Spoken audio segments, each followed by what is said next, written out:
संख्या का गुणा करने का आसान तरीका। 100 के नज़दीक की जो भी संख्या होती है, अब हमें देखना ये होता है कि ये 100 से ज़्यादा है या 100 से कम है, या 100 है तो कितनी ज़्यादा है। जैसे 103 है, 103 100 से कितना ज़्यादा है, 3, तो हमने यहाँ 3 लिख दिया। और 105 है, वो 100 से 5 ज़्यादा है।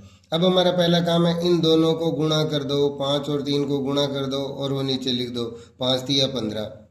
ठीक है। अब इसके बाद जो अगर 100 से ज़्यादा है तो इसमें जुड़ जाएंगी।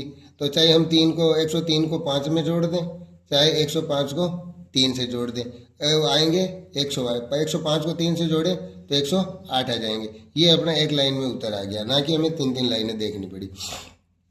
अब जैसे 97 को मल्टीप्लाई करना है 93 से, तो 93 100 से कितना कम है, 7 कम है, तो हमने 7 लिख दिया। और ये 97 कितना कम है, 3 कम है, तो ये लिख दिया। अब इन दोनों को मल्टीप्लाई कर दो, तो 7 को 3 से किया, 7 तिया 21, तो हमने 21 लिख दिया। अब चाहे अब जो कम है, तो जब ज़्यादा थे तो ये जुड़ रहे हैं, अगर कम है तो ये आपस में घट जाएंगे। जैसे 93 में से 3 घटा दो या 97 में से 7 घटा दो, तिरछे घटाने होते हैं। तो अगर हम 97 में से 7 घटाएंगे तो कितने आ जाएंगे, 90 आ गया एक लाइन में उत्तर।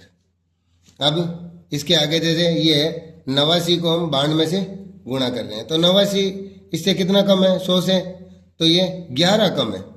और 92 कितना कम है, 92 इसमें 8 कम है। अब पहला काम कि जो कम है या जो ज़्यादा है उनको आपस में गुणा किया जाता है। तो इसको गुणा कर दो, 11 को 8 से गुणा कर दो, 11 8 है 88, 88 आ गए। अब ये 100 से कम है तो माइनस होंगे, 100 से ज़्यादा होते हैं तो प्लस होते हैं, 100 से कम है तो माइनस हो जाएंगे।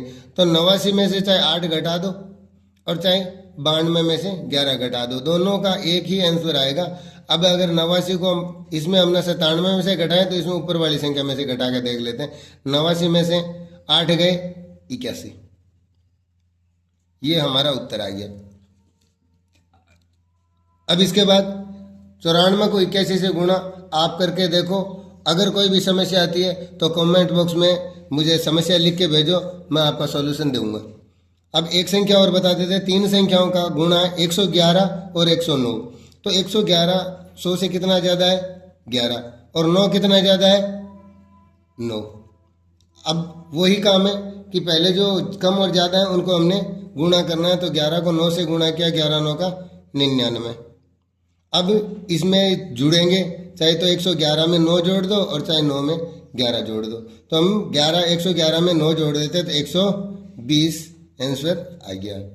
अब अगर आपको कोई समस्या आती है तो कमेंट बॉक्स में ज़रूर लिखना, ताकि मैं आगे से ऐसे वीडियो बनाऊं जो क्या आपके भविष्य में काम आए और आपके आगे जल्दी से इन सवालों को सरल कर पाऊँ।